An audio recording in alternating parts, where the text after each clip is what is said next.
responsible for this moment.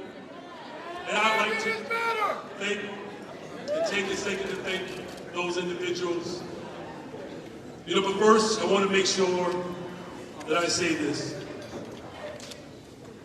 The first thing that I want to say is to the Chicagoans who did not vote for me. Here's what I want you to know. Here's what I want you to know. That I care about you. I value you. And I want to hear from you. I want to work with you. And I'll be the mayor for you too.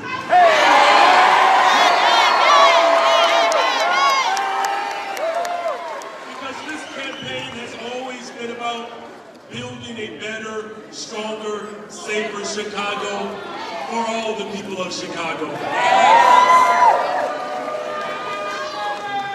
And when I say all the people, I mean all the people, especially folks who have ever been on a payment plane.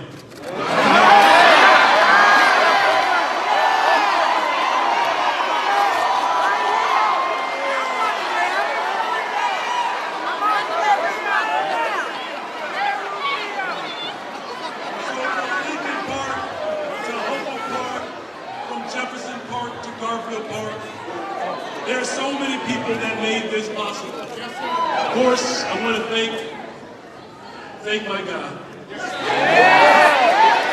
Aren't you glad, Chicago, that we serve a God who was at the beginning? And of course, to my family, my wife Stacy, to my 3 children, Owen, Ethan, and Braden. And of course, to HCII, SCIU, SCIU 73, to the CTU, to the CCTU, to the IMT, the AMT, the UWF, because make no mistake about it, Chicago is a union town.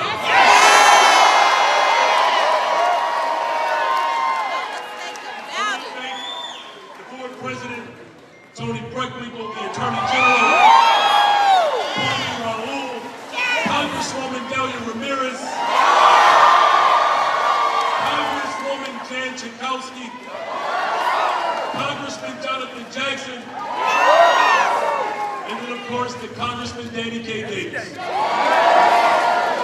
I also want to give a special thanks to someone who could not be here tonight, and we are praying for you, Congressman Garcia. Chewy, we love you, brother. Yes, yes. To the 70, over the 70 elected officials from across the country. But I also want to thank Paul Dallas for running for office, as difficult as it was. I want to thank you for your service, Paul. Chicago, tonight is just the beginning. With our voices and our votes, we have ushered in a new chapter in the history of our city.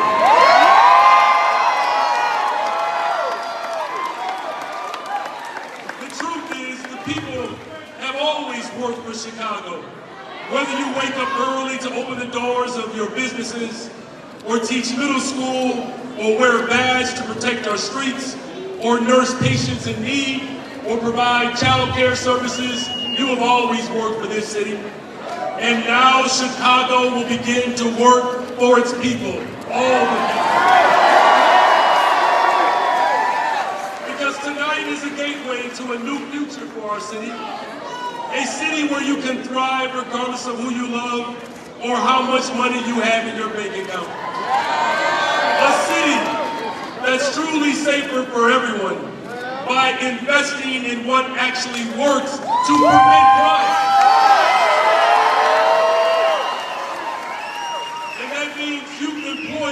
Mental health centers, ensuring that law enforcement has the resources to solve and prevent crime. A city that actually respects the workers who keep it running and supports the entrepreneurs that keep it growing. where trains run on time and where no one is too poor to live in one of the richest cities, in one of the wealthiest nations, at the richest time in the history of the world.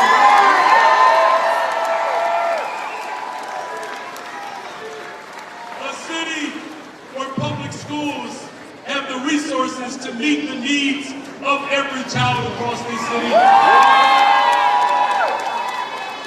Now, in other words, tonight is the beginning of a Chicago that truly invests in all of its people. Now, you've heard me say this before, Chicago.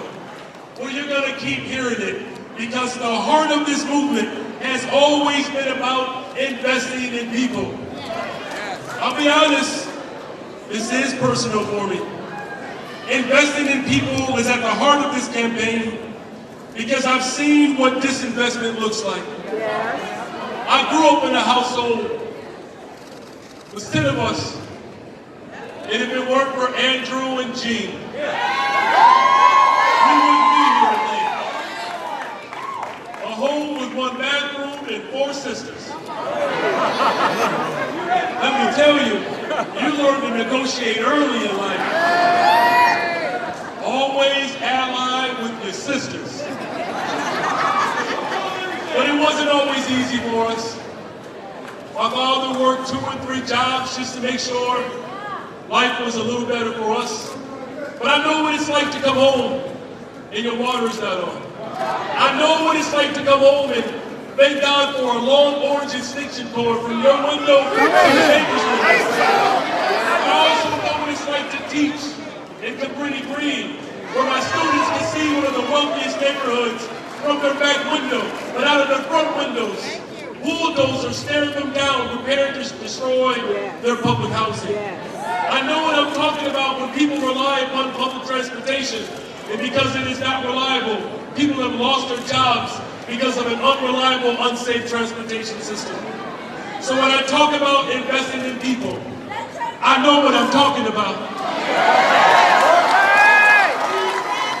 And when I talk about this city feeling unsafe for so many, it's because as a husband, as a father, raising 3 children on the west side of Chicago, I've had to shield my children from bullets that fly right outside our front door. Or the student who looked me in the face, who said, Mr. Johnson, you shouldn't be teaching here. You should be teaching at a good school. For too many people in the city of Chicago, we recognize value, but for too many of us, we don't believe that we deserve it. That changes under a Johnson administration.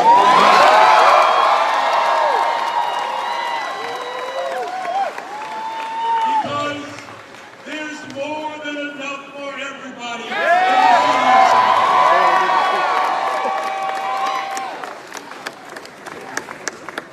Here's the truth. Chicago is a world-class city. It's a city with an incredible tapestry of taste, culture, people from all over the world. We are a city with this natural beauty and history like no other place in America.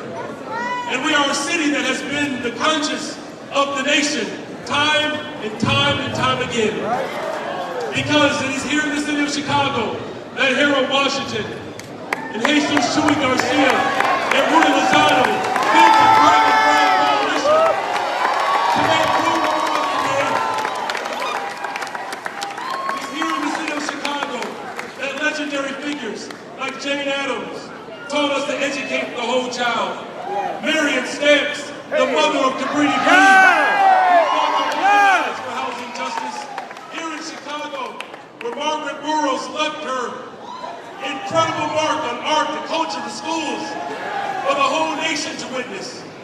It is also here in Chicago that a reverend by the name of Jesse Jackson Jr.,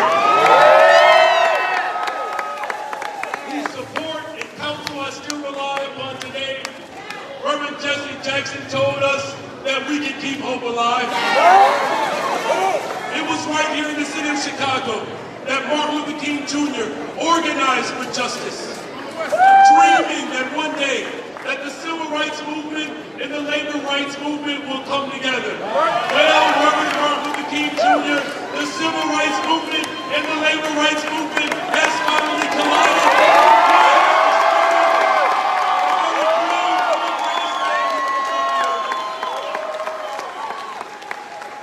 In fact, on this very day, 55 years ago,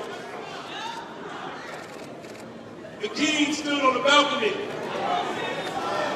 But you all know, it's very clear that one bullet can't kill a dream. I'm humbled standing in front of you today. Because of all of you, we've accomplished so much. But in the years to come, we have more work to do in Chicago. Because right now in this moment, it's the continuation of those legacies. We will not allow the politics of old to turn us around.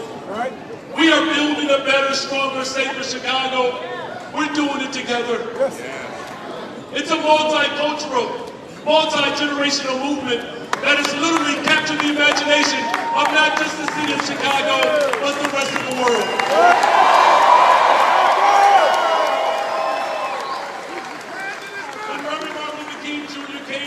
Chicago. He said he never experienced a place like Chicago. It was brutal, but he understood something. He said if we can figure it out in Chicago, we can do it anywhere in the world. So Chicago, I'll say it this day. Today, we take big steps towards figuring it out here. So I believe since we are taking steps to figure it out here, let's take this bold, progressive movement around these United States of America. Chicago, we can show the country, we can show the world what's possible when we stand on our values as one people. We can reject the false choices that have been presented to us for so long. We don't have to choose between black, brown, white, young, old, poor, rich. We get to do it for everyone, Chicago. We don't have to choose between toughness and compassion, between the care of our neighbors, and keeping our people safe. If tonight is proof of anything, it is proof that those old false choices do not serve this city any longer. Here's the truth. Looking out for our neighbors, it makes everyone safe. Tonight is proof that by building a multicultural, multi-generational movement, we can bring together everyone. No matter if you live on the north side, the south side, the southeast, the southwest, south or west side. Listen, you all, we have demonstrated that we can change the world, Chicago. We finally will have a city hall, a government that truly belongs to the people of Chicago. That Chicago can truly be a safe, world-class city, as remarkable as its potential. We get to make sure that our hopes and our dreams do not have to stop and end today. We get to make sure, you all, that the people of Chicago will finally have what they've been waiting for. The most radical thing we can ever do, you all, is to actually love people. And our administration will do just that. So make no mistake about it. Today, we did not just commemorate the life and the legacy of one of the greatest humanitarians who ever walked the planet Earth. Today, we did not just acknowledge the assassination of a dreamer. Today, the dream